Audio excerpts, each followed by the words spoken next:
Good afternoon, everyone. Thank you for joining today for this session. My name is Neha Parul, and I am from Dassault Systems based in Singapore. Today, I'm going to talk mainly about one of our solutions for material calibration. So let's see how the what is the flow of the today's presentation. So first, I'm going to just briefly talk about the background behind the material models that are available with our structural solver and calibration in general. Then I will move on to just quickly introduce you to the interface for the solution that we have, and I will show you some examples through 4 demos. So demo 1 is going to cover material type as metal, and the material model that we are looking into would be elastic plastic material model, and the calibration technique for the first demo is Johnson Cook plasticity. Moving on to demo 2, the material type is still metal, and the material model is also elastic plastic. The only difference between demo 1 and demo 2 is going to be the calibration technique that we are going to adopt to get our mathematical model. And then moving on to the third demo, which is for metal again, but again here the calibration technique is based on finite element analysis. And the final demo, which will be to cover elastomeric material type, and we will look into the hyperelastic material model, and this calibration technique would be different from the previous ones, which were numerical and FE based. So this is going to be analytical. So I'm also going to talk about what is the difference between these calibration techniques in the subsequent slides. So let's first start the different classes of material in general that we have in our day-to-day products, or whatever we see every day, all in our normal usage. So we can broadly classify these material types in following classes. You can broadly classify, first would be very common, would be metals, like we have iron, copper, nickel. So all these are metals. Then moving on to the polymers or elastomers, or something like elastomeric foams. So the best example would be any rubber compound, or maybe we can also think of packaging foam material that we see on a day-to-day basis in a lot of applications. Then we have a different material type, which are crushable foams also, so a bit different from the elastomeric foams. Then another material type would be different types of soils, like we have clay, we have sandy soils. So that is another different material that we have other than metals and polymers and elastomers. Then a very common, again, very common material type would be concrete. So basically, we think we most of the engineering material or the products which we see are either made out of all these material types. Now, when we think of simulation, then we have to represent these material types into some form of in some form in our simulation. So that representation of these material type, we name it as material model. And material model also vary depending upon what kind of behavior we want to represent for that material type. So in Abaqus, or whatever, or the other structural solvers that we have in our as part of our solution, so we have different material model type, which are linear elastic, to represent the linear behavior of the metals. We have elastic plastic material model to represent the elastic and non and the plastic part of the metals. Then we have viscoelastic to consider the viscosity part of some of the viscoelastic material type or elastomer type. We also have hyperelastic material model to represent the rubber type of material. We have hyperfoam, viscoplastic, and then there are many more other material models to represent much more advanced material behavior, which I have not listed here. But if you are familiar with Abaqus material model, you already know that the list for the material model is way longer than what we are seeing here. I have just listed the common ones and the most used ones here. So moving on, so before we go to the calibration, I just wanted to give you just a mention of all the material type and the material models. Now, when we say calibration, what do we mean by calibration? So, if I have to define it, I would say in a more generic sense, not just in terms of material calibration, I would say that it is an effort to provide a framework for calibrating a surrogate math model to accurately simulate some observed behavior. So suppose we physically observe certain kind of behavior, and we want to give a framework. We want to just uh, mm, replicate that behavior in some mathematical form. Then to do that, to just replicate the same physical behavior into a mathematical form so that we could use it in a simulation, that whole exercise can be called as calibration. So like if we talk about from material point of view, we can say that when we do a test or a material test, we record certain behavior, we record some observation like stress strain data or stress strain time data if it is rate dependent. Then if we have to just replicate that behavior when we are doing the simulation for that material, we have to convert it to some constitutive mathematical model. So to do that, we have to do certain calibration. Similarly, if we have a failure data for a material, then we can, if we want to just create a math model for that failure data, we term it as damage behavior, because failure means you are uh, you are just stretching that material to a point that it has failed. So there are certain damage which is introduced into that material. So that is one behavior or mathematical model that you have given to that physical behavior. So that was in terms of material level, but you can extend that same calibration to simplify, actually to simplify a more detailed suppose finite element model into a more simplified version, or you can see a reduced model of a more detailed FEA model. Like if you talk about, suppose if you want to model a weld, if you have a assembly and in that assembly you have weld, so what you can do, you can create a smaller model with all the details of the weld, and then try to create another model with a simplified version of the weld representation, and then try to match the behavior. So what you are going to do, you are reducing the details of spot weld, modeling details of the spot weld into a more simplified version where you are representing the same spot weld through a fastener construct using some kind of fasteners which are ready made to use. You don't have to model the details of the spot weld. Similar concept if you look at when you use connector elements. So instead of modeling the details of a bushing or any other type of connection, you are using a connector element to model the same connection. So, and how you're doing it? By calibrating the detailed model with the simplified model. So you see that we are using the calibration in different sense.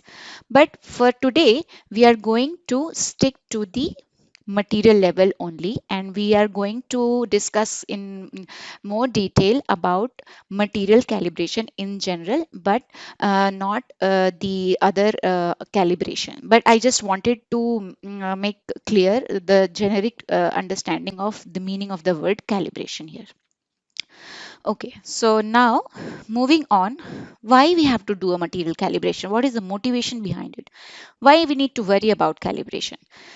So one thing is, suppose if we want, we have done some tests for a material, and we want to use some advanced material model. But when you look at the advanced material model in Abaqus, you can see that there are different parameters or variables that you need to define. So how to define it? You just using the test data. So in order to define your advanced material models properly within your finite elements set study, you need some mathematical model. You need to run fit that test data into some into those material models which are available, and get the appropriate value for those coefficients or parameters. So that is one reason, right? You cannot, it's very hard. You can write, some people write their own code also to convert their test data into a material model, but then not everybody can do it, and it is also very time taking and time consuming. And to solve that issue, we have this solution which is easy to use and straightforward. The interface is also quite uh, uh, user friendly, I would say. So that makes our life easier. We can use the best material model if if calibration is made easy. Okay, so now the second is, you actually, when you have just one test data and if you don't know what material model you need to use, you sometimes restrict yourself to not using those advanced material models. So this solution on material calibration actually gives you more options. It unlocks the different advanced material models for you, so you can use all the data points that you have from physical tests to compute the actual behavior, and more realistically and more accurately. So that is the value of material calibration. And also we know that material accurate representation of material in any FE study is how critical. It is one of the key parameters which decides the accuracy or decides the realism of your simulation. If your material is not properly defined in the model, the response that you get after the analysis, it might be misleading and it might not be accurate. So modeling the material more accurately is a key for a good finite element analysis. And that's why I feel that this solution is very useful for any structural analysis engineer. Moving on, so let's just get into the solution itself. So the solution actually is available on our 3D experience platform, that what we call, but it is actually available with many of our structural analysis roles. It's part of that role. So it's like an app. It's one app which is part of role which has many other apps as well. But it can also be used as a one standalone app. So suppose some user, they don't want to buy the whole role, they can simply buy this app itself. Or suppose somebody is not on platform, they're just Abaqus users, what to do? They can use just one single app for material calibration and use their calibrated material in the Abaqus analysis. So it's the usability and extendability of the app is quite practical, I would say. So this is how the app looks like. This is the symbol for that material calibration. And in subsequent slide, I'll just give you overview of the user interface for this material calibration app. So this is how it's when you open this material calibration from your platform, it is going to be opened as a native app. That's what we call. and this is how it looks like. So on the top right corner, you can left corner, you can see we have a compass. Then here we have the name of the brand, SIMULIA, name of the app, material calibration, and this is one tab. You can see plus tab means you can even open multiple tabs. Then here there are many options. This is the username and the collaborative space, and you can search in your collaborative space is like a folder where your simulation objects are saved. You can search it, the items which are saved in your collaborative space, and then we will see other options here. Now here on the action bar on your window, this is the setup for calibration. Now once you click that, this window pops up, and then these are the different options. So different options means here from this you have to choose what kind of technique you want to do for the calibration. Then there are options to load your test data, then the options.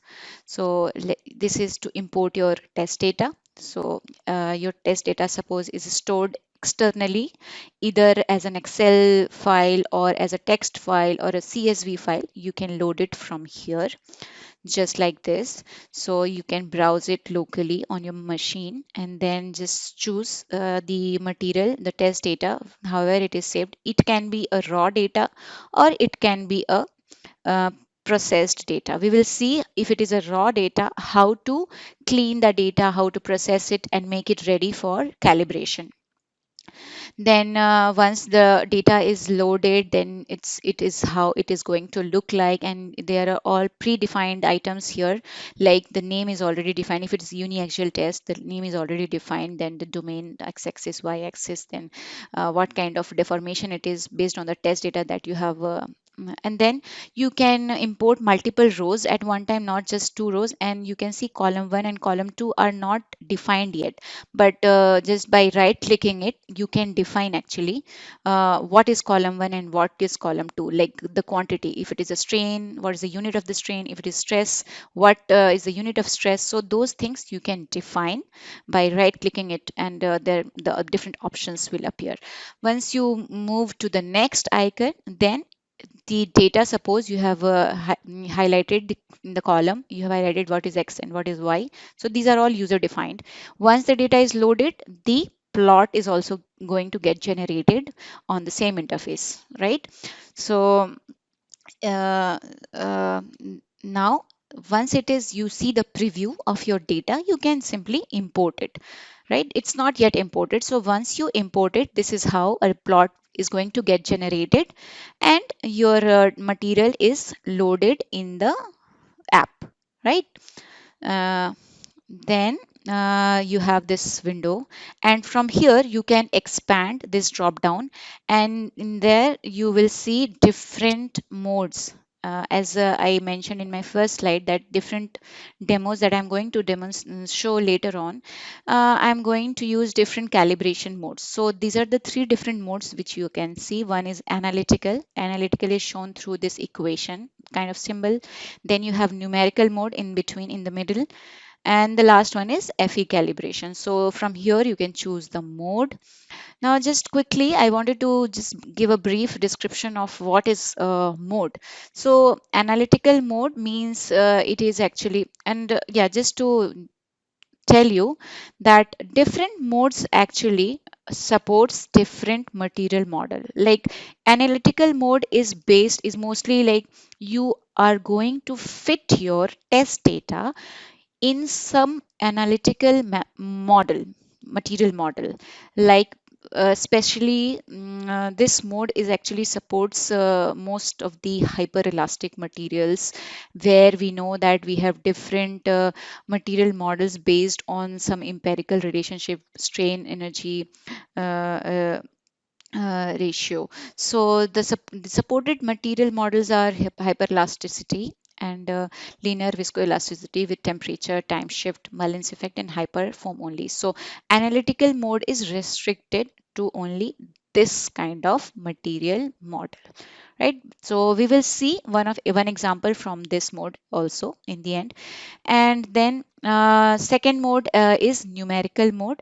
It Since it is analytical mode, you already have an equation, you are just fitting your test data into an equation. it is one of the fastest option to do a calibration. Next is the numerical mode.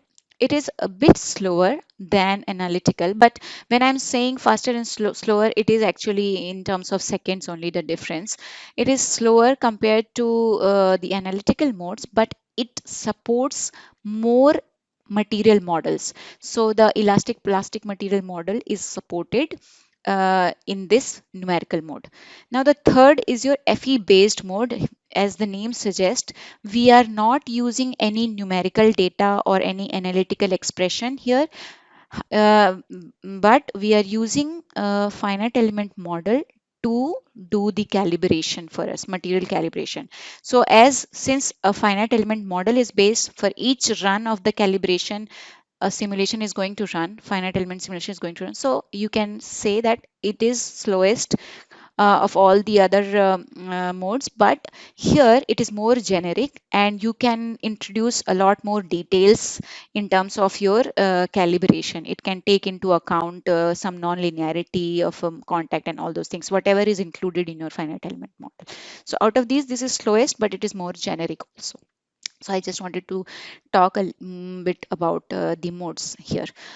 Uh, After choosing the modes, uh, you have to select the material model. So once the data is loaded and then the mode is selected, you just select the material model, then name it, and then choose from here which material model you want. Suppose elastic plastic, choose it and then click OK. Then this window will pop up. We will see again in the demos also. So I'll quickly go through this here. So suppose based on the type of suppose this is numerical mode is selected here, so different types of plasticity options will be there, like Johnson Cook. So based on the model here, you will be given different parameters that is automatically loaded. Initial values are given automatically based on the test data, and a graph you can see is generated already.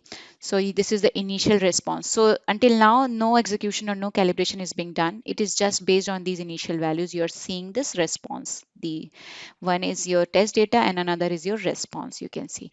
And you can actually control the chart, how you want to display these plots, like color and thickness, type, all those things you can change from the plot settings, or the legends, how you want it to be.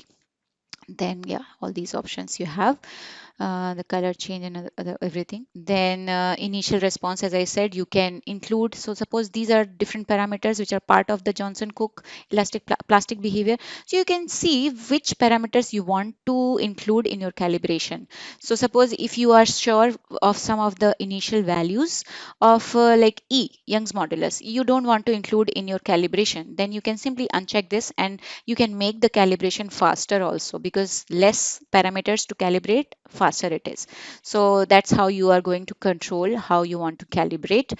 Then apart from that, you can, as I said, you can choose the plasticity type, then initial value of plasticity also you can give, and then here is the execution. Once you are happy with all these settings here, you can simply execute. And then once it is executed, you can see the history of your execution and the time it took to do the calibration, how many other things, and there are certain convergence criteria that you have set. Once it is done, then also you need to notice that you have what is the unit that you have set for each of these parameters, right? So you have to be careful with that. Once it is done, you can save it, you can share it on your collaborative space with your colleagues, or you can export it and then share it again, or like later export it with and suppose you want to use it after calibration, you have the data, calibrated material model, and you want to simply define it in your input file, that also you can do. Okay, so that was a very quick brief introduction about uh, the interface. So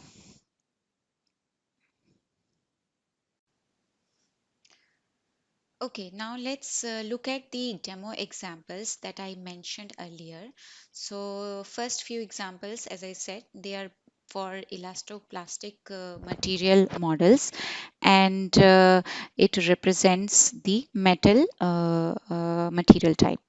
Okay, so the first demo is based on Johnson-Cook hardening, and this is the equation where the stress and strain are related through this equation for Johnson-Cook. So there are certain material parameters like A, B, and N, which needs to be calibrated to be used in simulation, and that's what we are going to do in this demo.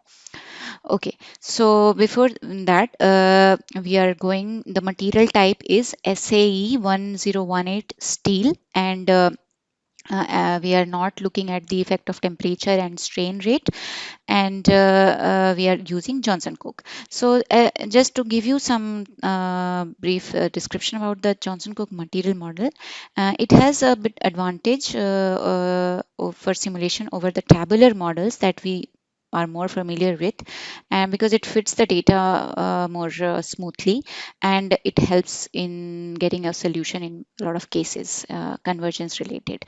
Also, the extrapolation behavior past the end of the test data, it is better represented in the Johnson-Cook hardening material plasticity. Also, suppose if we want to include the effect of temperature and strain rate dependence, then again it shows more regular fit. Having said that, for this demo, the test data that we have, the known values, we assume that we know the initial value of Young's modulus, which is E, and it is to be taken as 205 GPa, and the Poisson's ratio is 0.33. So we are going to calibrate the plastic behavior mainly in this demo. Okay, so let's start this video and see how the data is done. So before we just created some settings changes like change, and we just open a new material calibration window and name it as SAE 1018 material name, and just you can give any name. I just gave that name. So these are some of the options that is there on the interface, which we have already seen in the previous in familiarization with the interface demo.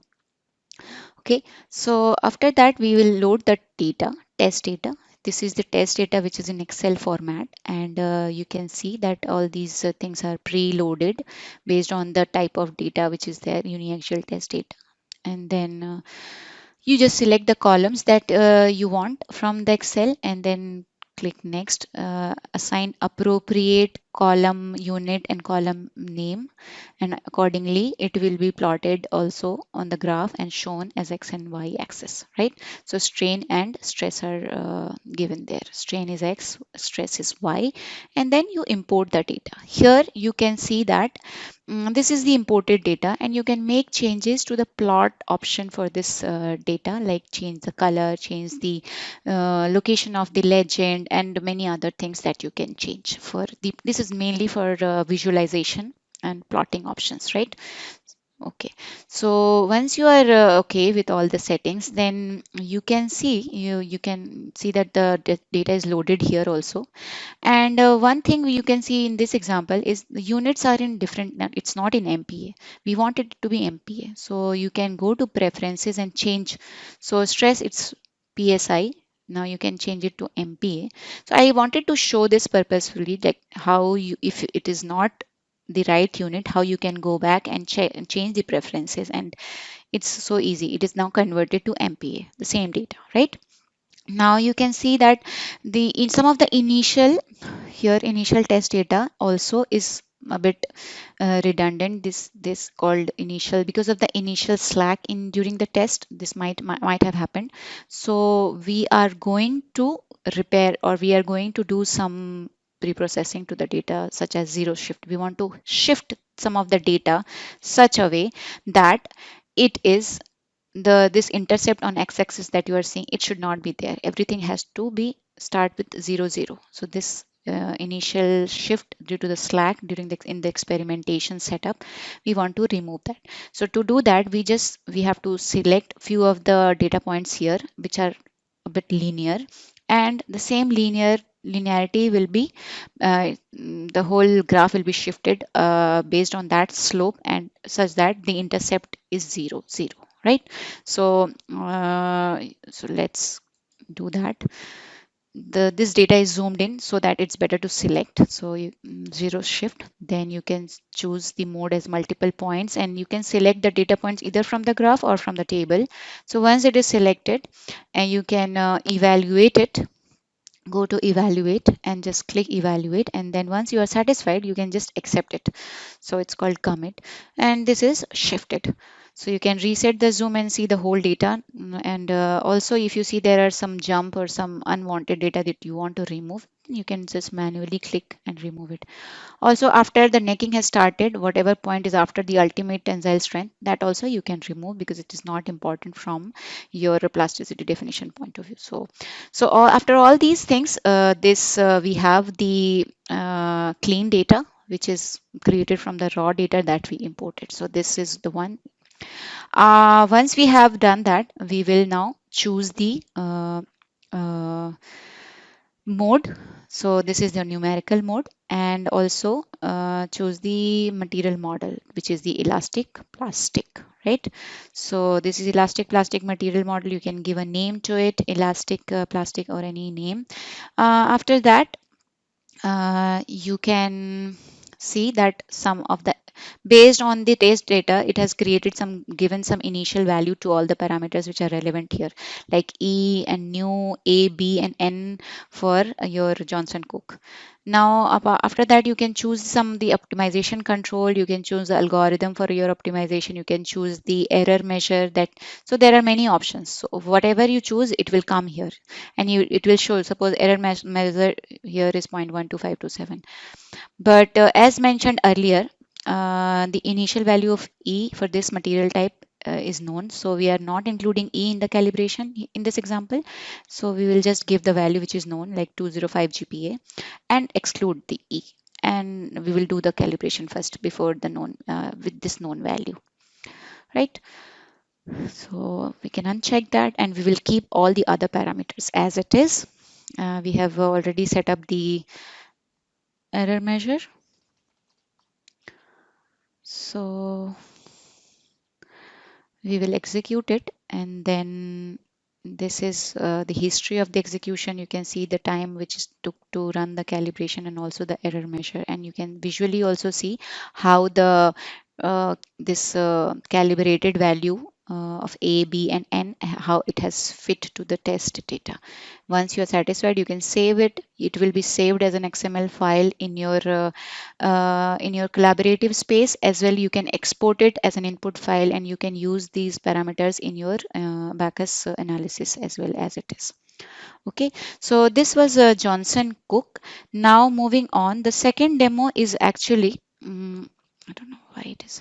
The second demo is also using the same material type, but we are not using Johnson Cook. Instead, we are using tabular harden, meaning that for the plasticity part, we are going to use the uh, tabular value for plastic strain, true strain, and plastic true stress, right? So instead of giving a value of A, B, and N, so as it is more, you can say that the tabular model is more general or more generic than the Johnson Cook, and it can capture a wider variety of yield behavior.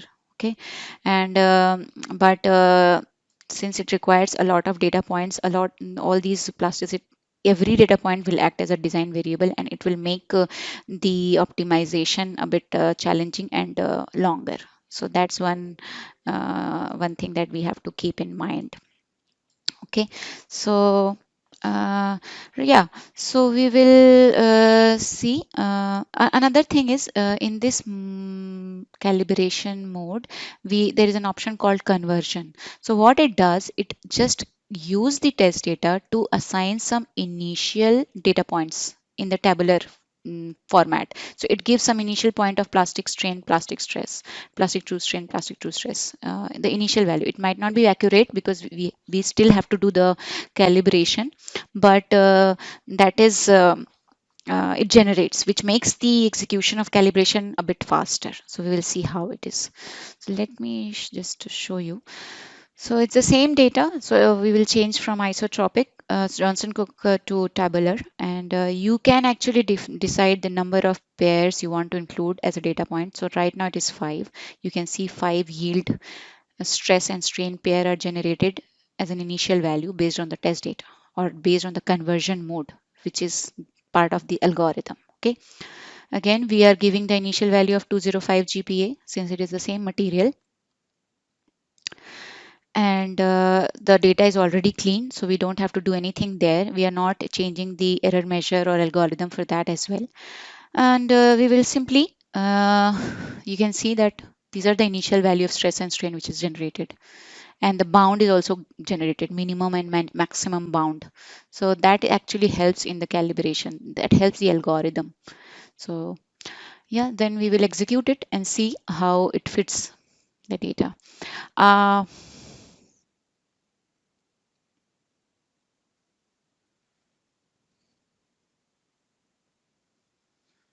So you can see that this is your initial error measure. Okay. So now we will see what are the different parameters, how it is going to affect my error measure if I change something. If I suppose not give an initial value of 205, if I just include E also as part of execution, then what happens? So what it does, it's just when you reset, it is just assign the initial value and we will execute based on that. So let's see. So now the error measure is this one. Just keep a look at the value of NMSE. So it is going to change. It is going to reduce more and more as you tweak some of the parameters here. So yeah, so now you can see it is further reduced and the value is more refined for E since it is also included, right? And some of the value. Okay, so apart from that, we can also do some, suppose, smoothing on the test data. So if we do the smoothing and then recalibrate it with the smoothened test data, then again it is going to further reduce this normalized error. Okay, and you can see how fast each calibration is.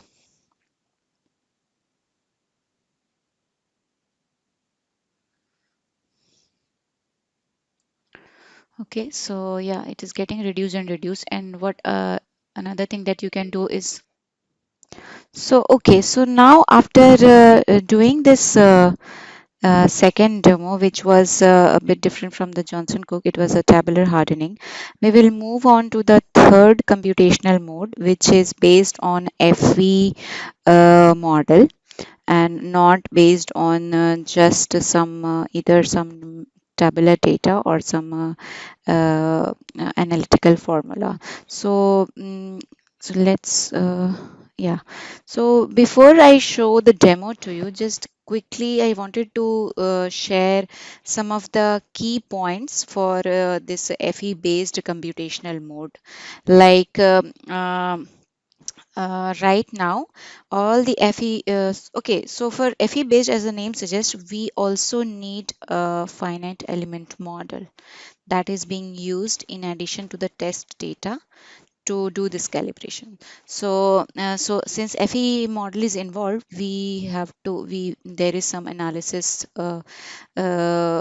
mode or analysis type which we select. So um, right now this calibration is supported for FE models running on Abaqus standard solver, both either on platform or on Abaqus. And the normal procedures which are supported for the calibration process are general static, quasi-static, and implicit dynamic steps. So these three steps are supported right now.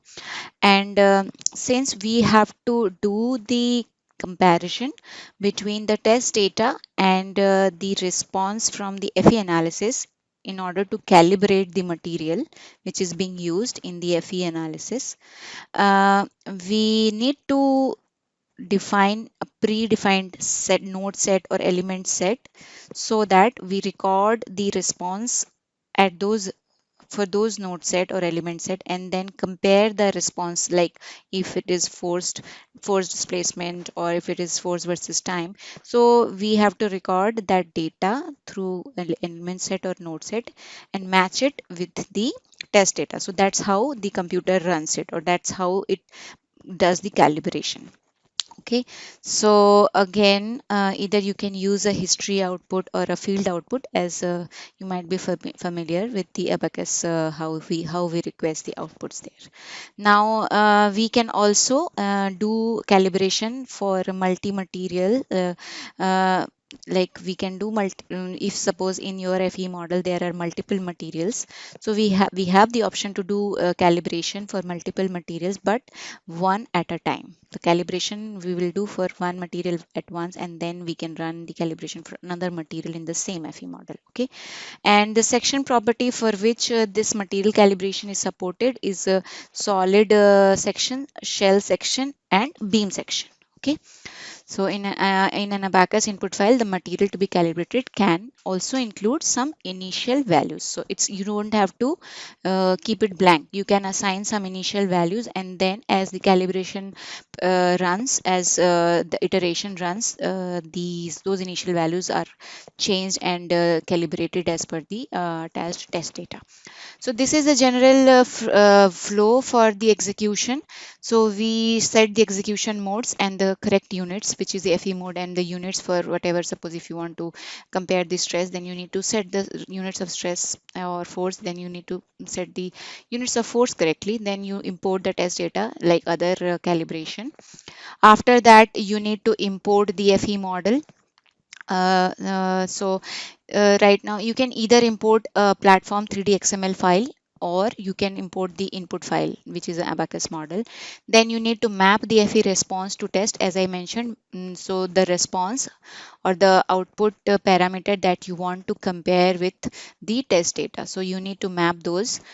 Then you need to configure the material model like the previous calibrations, like you need to choose which material model you are doing the calibration for. Then before you run the execution, like in the previous calibrations, you need to first evaluate the initial response, right? And then once you have the initial response, then you execute the calibration. So while it does, when you are running the or when you are executing the calibration, actually it is running the simulation also side by side. So one simulation it will run, and then compare the data with the test, compare the response of the ST analysis with the test data, and then if it matches based on the error parameters that is set, it will then rerun automatically. And in the end, when you have the history, you can see how many runs were there for FE simulation and what's the total time taken. Okay, so let's move on to the demo. So let's play the demo here. So this is the FE model. It's 1/4, I think, or one of half of the model for a dog bone specimen, and here the load is applied, and this one is fixed. I think it's the full model, not half, I think. Yeah, so this is fixed, this end is pulled, and all these other material properties, section properties are all defined like any other FE analysis. You can see I'm just showing you the some of the detail, like solid section is there, and then this is material titanium, and elastic properties, initial value are given, and also Johnson-Cook model is used, and initial value for the A, B, and N parameter was given. So that was the FE specimen. Now we will open the material calibration app like the other for the other calibration. So we give a name to the this calibration exercise, and just the same window will appear. So after we will just make sure that your units are correct. For this example, we are actually setting the stress to PSI, and then we will set the temperature to be Kelvin. Length, actually we will also set, let me, yeah.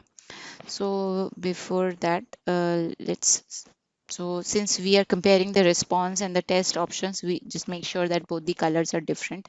Yeah, so I think while I was recording the video, I forgot to change the length parameter. So you need to change this length to inch and then change the mode to, and you will get this warning message.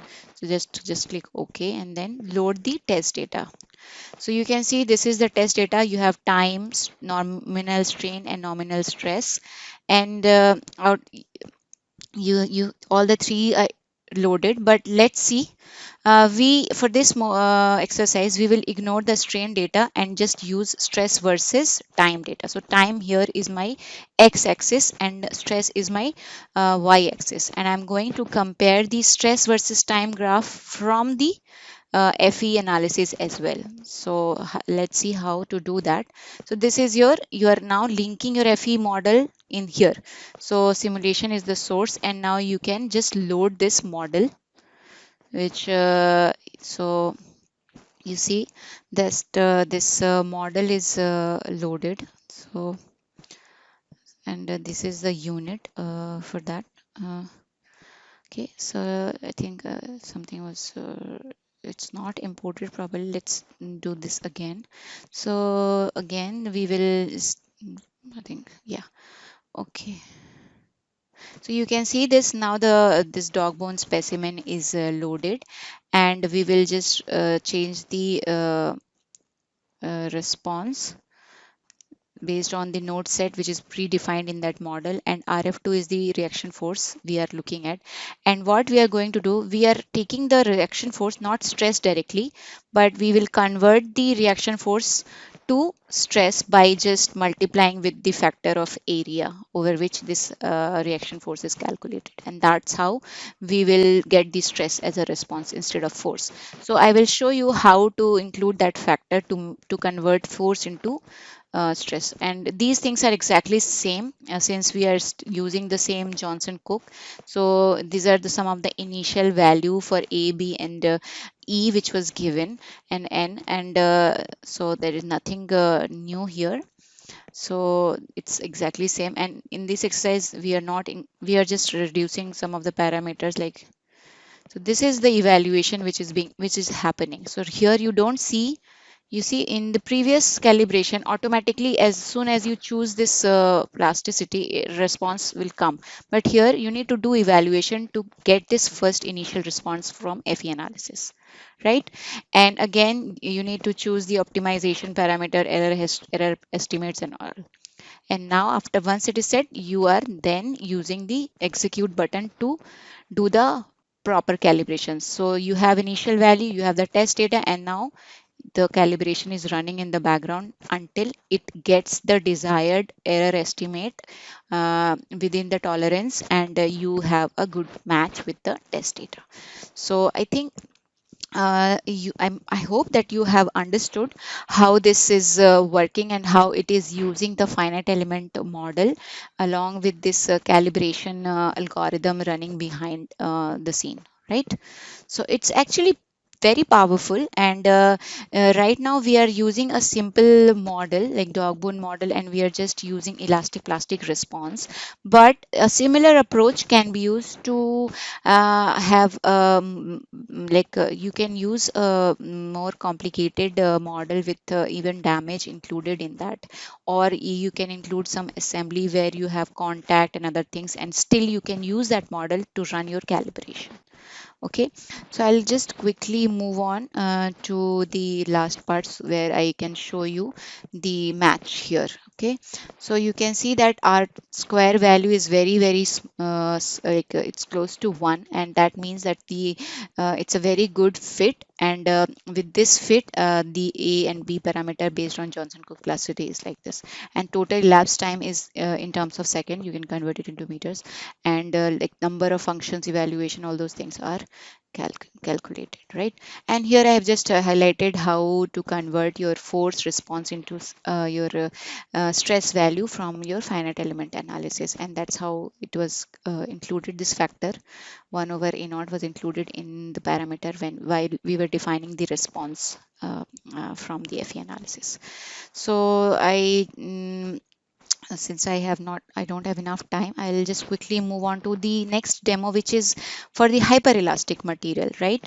So until now we were looking at the metallic type of material, and we were just using the elastic plastic response, where we know that we have for the elastic part we have a linear response, and we have a constant slope, one modulus value. But these type of material are when it is hyper elastic or elastomers, we know that it is highly non-linear, and still, even in the elastic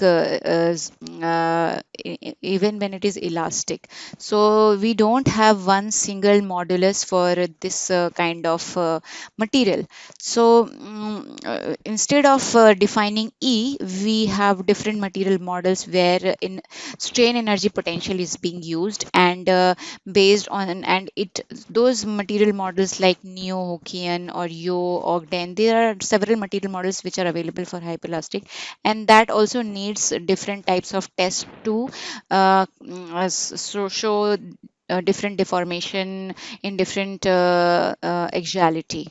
Okay, so here we are going to see the calibration for a rubber compound through calibration with for a hyperelastic material model. So first we will use one test only, which is uniaxial test, and see how it fits the test data, how it fits one of the material model. And then we will use more test data like biaxial, planar, and volumetric, and see how it is going to make the fit better. So we will check EO and Ogden.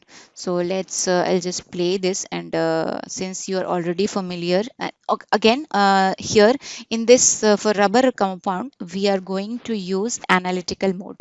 So until now we have seen numerical and FE based. So this one is for analytical. Okay. So again, just making sure that the units are right. So we are using compressibility as well. So per MPa. Now the material.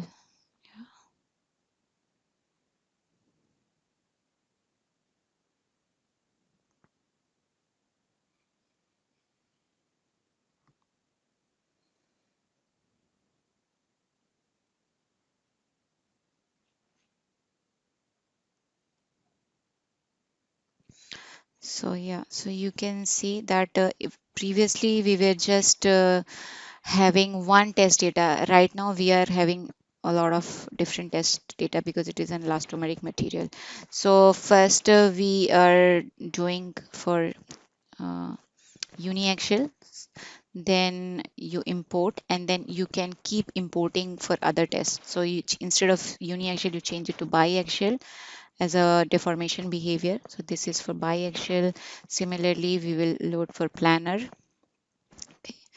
Okay, so the import of the test data might look a bit different than the previous ones.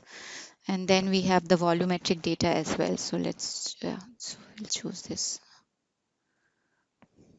Yeah, so this is we need to change it to volume ratio is your x-axis and y-axis is pressure. So there are two plots which are created out of this import. One is for uniaxial, biaxial, and planar all plotted together, and the second one is for volumetric. Since your x and y axis are different, that's why two plots are created for these two responses. Again, yeah. So we will just changing some of the chart parameters, and then move on to the defining the material model. So we will use hyperelastic material model, right? And then we can use the mode as analytical, as I said. So right, by default neo hook is chosen, but we have to choose EO. And then for the time being, I'm just using one of the test data only, right? And then just select any of the error measure and one algorithm for optimization, and then execute. So you can see this is the first response based on one of the tests only. And you can see that using only one test data, uh, uh, it is not able to model the curvature right here. So again, what we are going, we reset the calibration and included the other test as well and reran the execution, the calibration, and then see how this is going to look like, right? Okay, so this is your, you can see that you can also look at the R-square parameter for each of these tests, and all are pretty good, close to 1. And from the plot itself, you can see that it has captured the whole strain range quite nicely. Right now, let's do another exercise and maybe change the potential, the strain energy potential from EO to maybe we will check for Ogden, and then again we will just first do it for the, and we will change the order to 3 and use just one data. So it's the same exercise just to show you how different strain energy potential or the material model, which is based on some numeric empirical relation or empirical formula, it is behaving. The calibration, how does it look like, or how the error parameter look like, right? So again, for this potential also, we will include all the test data and see how. So this was a very quick exercise. I hope I was able, so this is done. So I hope I was able to give you a flavor of what our material calibration app is all about, and also give you some idea about what are the different material model that you can calibrate and you can play around with. So if you want to explore more, if you want to know more about this solution of ours, then you can always get in contact with our partners Sigma, who are based in Thailand, and we can talk further more around this. Again, thank you so much for your time and attention. And now we will take few questions if you have any regarding this topic. Thank you again for your attention. Good day to all of you.